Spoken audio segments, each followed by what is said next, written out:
Hello అండి, welcome to మావి చిగురు స్టోరీస్. ఈరోజు కథ దేవతా వస్త్రాలు.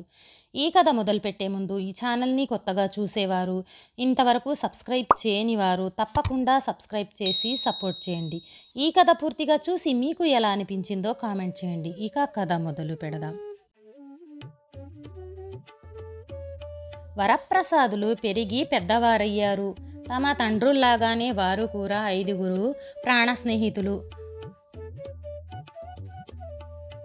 మంత్రి కుమారుడైన రాముడు ముందుగా, మిత్రులారా, మనం అనేక విద్యలు నేర్చాం, ప్రాయానికి మించిన పాండిత్యాన్ని గడిచాము. అయితే దేశాటన చేసినప్పుడు కానీ మనకు విద్యాపాటవం తేట తెల్లం కాదని నా అభిప్రాయం అన్నాడు. అందుకు రాజకుమారుడైన వసంతుడు, మంచి మాట చెప్పావు మిత్రమా, వెంటనే మనం దేశాటనం చేయాల్సిందే. ఈ తరుణం దాటిపోతే మెడకు లంకెలు తగిలించుకున్న తర్వాత అడుగు తీసి బయట పెట్టలేం అని ఆమోదించాడు. బ్రాహ్మణ కుమారుడైన ప్రవరుడు నూతిలో కప్పల్లాగా దేశాన్ని తిరిగి చూడనివాడు.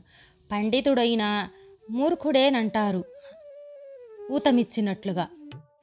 ఈ ప్రతిపాదనకు వైశ్యకుమారుడైన సాంబుడు కొంత వెనుదీశాడు. కానీ కళాదుని కుమారుడైన దండుడు సర్ది చెప్పాడు. దేశాటనం చేసి అనుభవం గడించిన వాళ్ళెందరో ఉన్నారు. మనం ఏడాది గడువు లోపల తిరిగి వస్తామని రాసి పెట్టి వెళదాం మిత్రమా. నీ పెళ్ళికి 1 ఏడాది వాయిదా వేయమని మీ వాళ్లకు లేఖ రాయి. ఏమో, దేశాటనలో మనకు ఎటువంటి కన్యలు ఎదురుపడతారో చెప్పలేం. మన హృదయాలను ఎవరైనా దోచుకుపోయినా పర్వాలేదు. ఇక మన ఆయువులకు మృత్యుభయం లేకుండా వాటిని నేను దాచిపెట్టగలను అన్నాడు. 5 మిత్రులు ఒప్పందం కుదిరింది. 2 రోజుల తర్వాత నాటి రాత్రి వేర్వేరుగా అశ్వాలను అధిరోహించి పశ్చిమ దిక్కుగా ప్రయాణం సాగించారు. రాళ్లతో నిండిన గుట్టలు దాటి దట్టమైన అడవులను దాటి వారంతా 5 రోజుల పాటు నిర్విరామంగా ప్రయాణించారు. 6వ నాటి మధ్యాహ్నానికి అడవి పలచబడింది. వ్యవసాయ భూములు కానవచ్చాయి. అదుగో అదుగదుగో, అక్కడేదో నగరం ఉన్నట్టుంది అని సాంబుడు అల్లంత దూరాన వేలు పెట్టి చూపించాడు. అందరూ ముందుకు సాగారు. కొంత దూరం వెళ్ళిన తరువాత ప్రవరుడు, మిత్రులారా, ఒక్కసారి గుర్రాలను ఆపండి అన్నాడు. అందరూ ఆగిన తర్వాత, ఇది నిజంగా నగరమే అయితే మనుషులు కనిపించాలి. ఇక్కడ వ్యవసాయం చేస్తున్న ఆనవాళ్లు కనిపిస్తున్నాయి. మనుషుల అలికిడి మాత్రం లేదు. ఇదేమి మాయ అని సందేహం వెల్లిబుచ్చాడు. మాయానగరమైతే మనకేంటి? మన ఆయువులను నేను రహస్యంగా దాచిన విషయం మరిచిపోయారా? మరేం భయం లేదు, పోయి ఆ వింత ఏమిటో చూద్దాం అన్నాడు దండుడు. అందరూ సరే అంటూ గుర్రాలను అదిలించారు. ఆ మిట్ట మధ్యాహ్నం అర్ధరాత్రిలాగా నగరమంతా నిశ్శబ్దంగా ఉంది. ఇళ్ల తలుపులన్నీ మూసి ఉన్నాయి.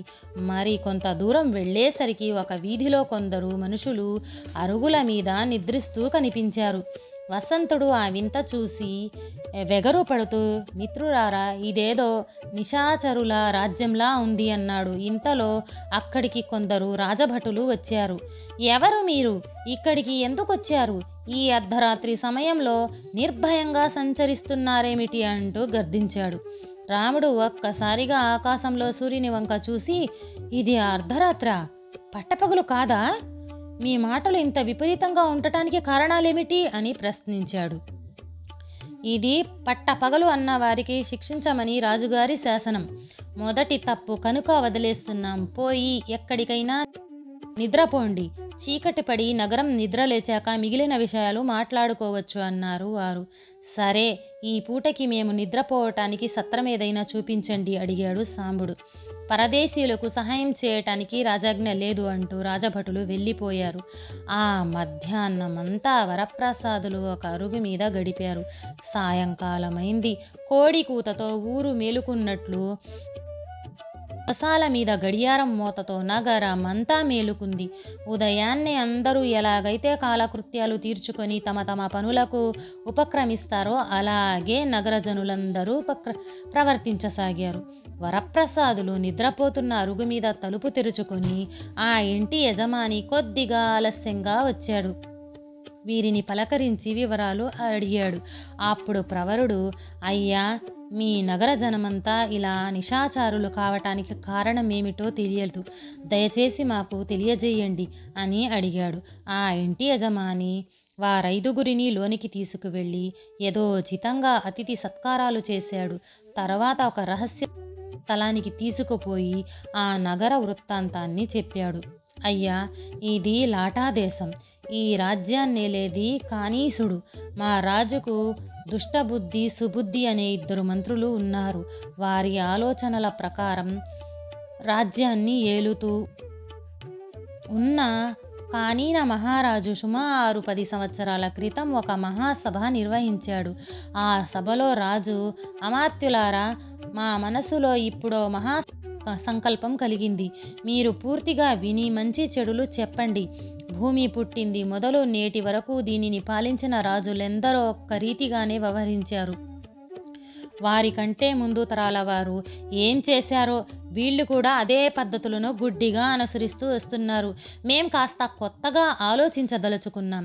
దీనికి మూలంగా మాకు మన దేశాన్ని గొప్ప కీర్తి వస్తుంది. ఇంతకు మన ఆలోచన ఏమిటంటే, నిద్ర ఆహారాల వేళ బట్టి మన వారు కాలాన్ని పగలు రాత్రిగా విభజించారు. నిద్రించే రాత్రిని, విహరించేది అని పగలని నిర్ధారించారు. దానికి బదులుగా పగటి పనులు రాత్రిపూట, రాత్రి సమయంలో చేయాల్సిన పనులు పగటిపూట చేయాలని మేం నిశ్చయించాం. ఇక మీదట మా రాజ్యంలో ఎవ్వరూ ఆకాశంలో సూర్యుడు ఉండే సమయాన్ని పగలు అని పిలవకూడదు.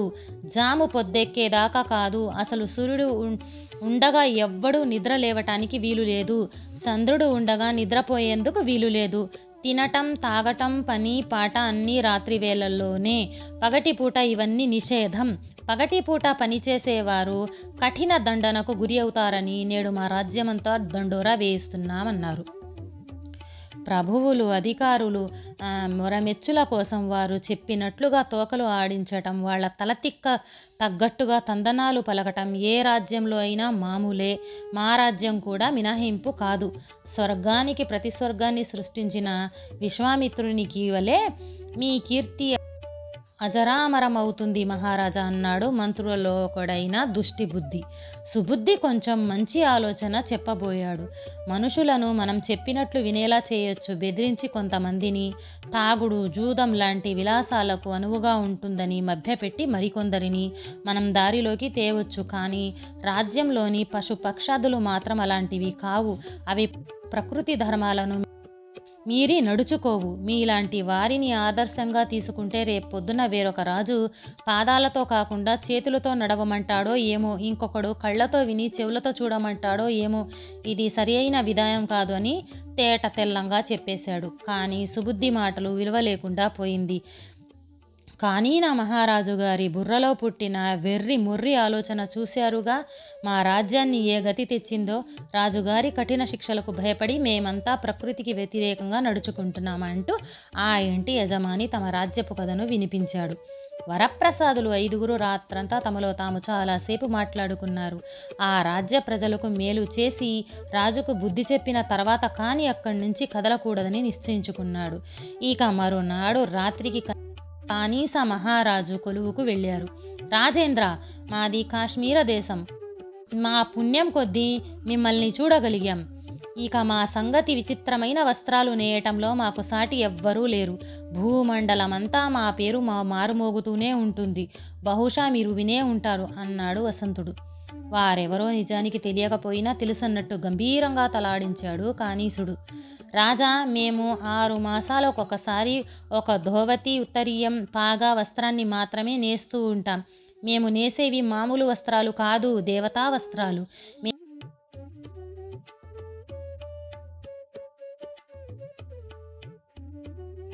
మేము నేసిన వస్త్రాలను ధరించి ఊరంతా ఊరేగి ఆ రాత్రికి భార్యతో గడిపితే ఆ దంపతులకు దేవ సమానుడైన పుత్రుడు జన్మిస్తాడు. అయితే అవి దేవతా వస్త్రాలని మనవి చేశాం కదా.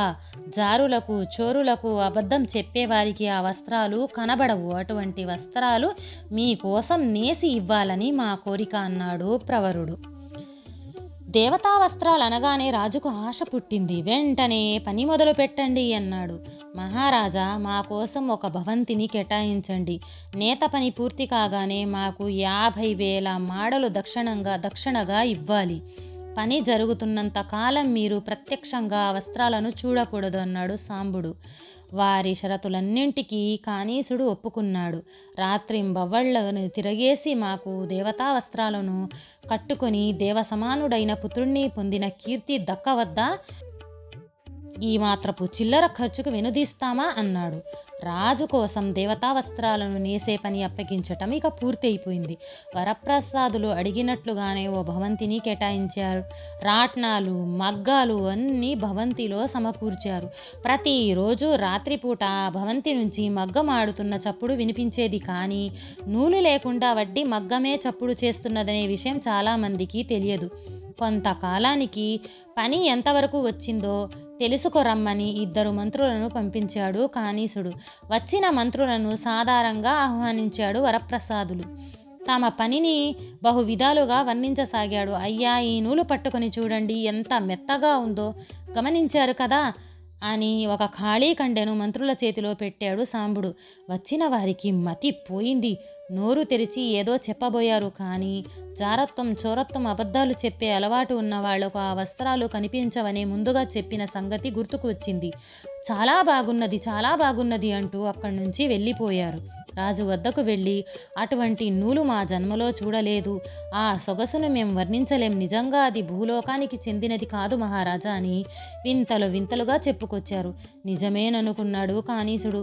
బుద్ధి పుట్టినప్పుడల్లా ఎవరినో ఒకరిని దేవతా వస్త్రాలు నేసే పని ఎంతవరకు వచ్చిందో చూసి రండి అని పంపుతూనే ఉన్నాడు. వెళ్ళిన వాళ్ళు ఖాళీ రాట్నాల మగ్గాలను చూసి వచ్చి కనబడటం లేదంటే పరువు పోతుందని, అబ్బబ్బో, ఓహో, వస్త్రాలు గొప్పగా ఉన్నాయి అని చెబుతూ కొద్దిసేపు నటించి వెళ్ళిపోతూ ఉండేవాళ్ళు. 6 నెలలు గడువు పూర్తయిపోయింది. రాజుగారికి దేవతా వస్త్రాలను సమర్పించే రోజు రానే వచ్చింది. ముందుగా 50,000 మాడలు దక్షిణతో కూడిన పళ్ళాన్ని ప్రవరుడు రాజు నుంచి అందుకున్నాడు. ఎర్రని పట్టు వస్త్రంతో కప్పి ఉంచిన పళ్ళాన్ని, దేవతా వస్త్రాలను వసంతుడు రాజుకు అందజేశాడు. రాజా, వీటిని ధరించి మీరు దేవతా సమానులు కావాలని మా ఆశ. పవిత్రమైన ఈ వస్త్రాలను మీ ఏకాంత మందిరానికి వెళ్ళి ధరించండి. అనంతరం మద గజాన్ని అధిరోహించి నగర వీధుల్లో ఊరేగండి. మీ కీర్తి ప్రతిష్టల వీటి వల్ల రెట్టింపు కాగలవు అన్నాడు. మహారాజు సంశయిస్తూనే ఆ వస్త్రాలను అందుకున్నాడు. కంటికి కనిపించని వాటిని కనిపించట్లేదు అని చెప్పటానికి వెనుకాడాడు.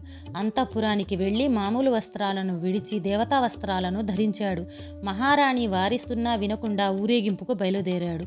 జరగవలసిన ఘోరమంతా జరిగింది. రాజపౌరుల మధ్య రాజుకు భంగపాటు ఎదురయ్యి పూర్తి నిజం తెలుసుకున్న తర్వాత మహారాజు అగ్రక్రోధుడయ్యాడు. వరప్రసాదులను పట్టి బంధించి తీసుకురమ్మని భటులను పంపించాడు. కానీ అప్పటికే ఆ 5 రాజ్యపు పొలిమేరలు దాటి వెళ్ళిపోయారు. వారు నివసించిన భవంతి గోడలపై ఒక లేఖ దర్శనమిచ్చింది. దాంట్లో ఇలా ఉంది: కానీ నా మహారాజుకు దుష్టబుద్ధితో నీవు నీ లోక విరుద్ధమైన మార్పులను చేశావు. ప్రజలను కష్టాల పాలు చేశావు. నీ చేత ఈ పనులన్నీ మాన్పించటానికి దేవేంద్రుని దూతలుగా మేము వచ్చాము. ఈ విశ్వంలోని జీవులందరితో పాటు మానవుడు కూడా ప్రకృతి ధర్మాలకు అనుగుణమైన స్వేచ్ఛతో ఆనందంగా జీవించవచ్చు. ధర్మాన్ని పాడు చేస్తే మహమ్మారులు చుట్టుముడతాయి, కడగళ్ళు వచ్చి పడతాయి. ఇక మీదనైనా నీ బుద్ధి మార్చుకో. నీ విపరీత శాసనాన్ని వెంటనే విరమించుకో. లేదంటే మరోసారి వచ్చి నిన్ను రాజ్యభ్రష్టుణ్ణి చేయాల్సి వస్తుంది. తస్మత్ జాగ్రత్త అన్నాడు. ఈ కథ నచ్చితే లైక్, షేర్ చేసి తప్పకుండా సబ్స్క్రైబ్ చేయండి.